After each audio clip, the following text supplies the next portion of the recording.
The history of shield wall. What is a shield wall? Why was it so effective? And how did it die out?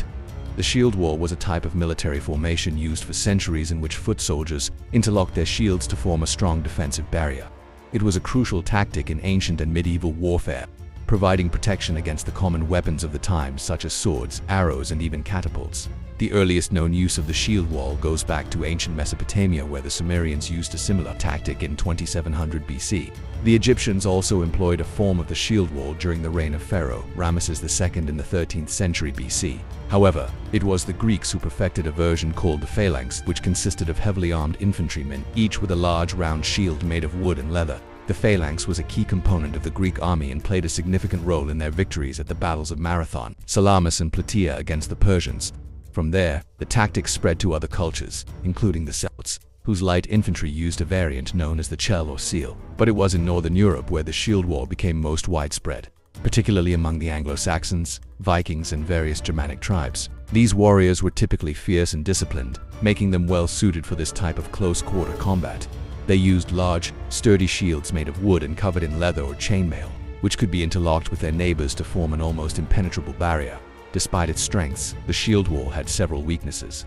It was highly vulnerable to flanking attacks and could easily collapse if attacked from the sides or rear. Furthermore, holding a shield wall formation was physically demanding and could lead to fatigue, especially during prolonged battles. Another major drawback was its weakness against cavalry.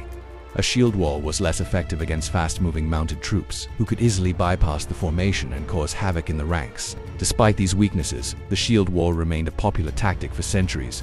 It was used extensively during the Viking raids and battles across England, Ireland, and Europe during the 8th to 11th centuries. It also played a significant role in the wars between the Saxons and Franks, as well as the Battle of Hastings in 1066, in which the Anglo-Saxons fought against the Normans.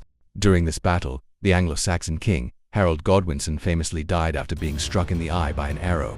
However, as warfare evolved and cavalry tactics became more prevalent, the shield wall gradually fell out of favor. Moreover, the increasing use of archery and the development of more powerful bows rendered static formations like the shield wall more vulnerable. Eventually, gunpowder, weapons such as cannons and muskets rendered shields in large formations obsolete.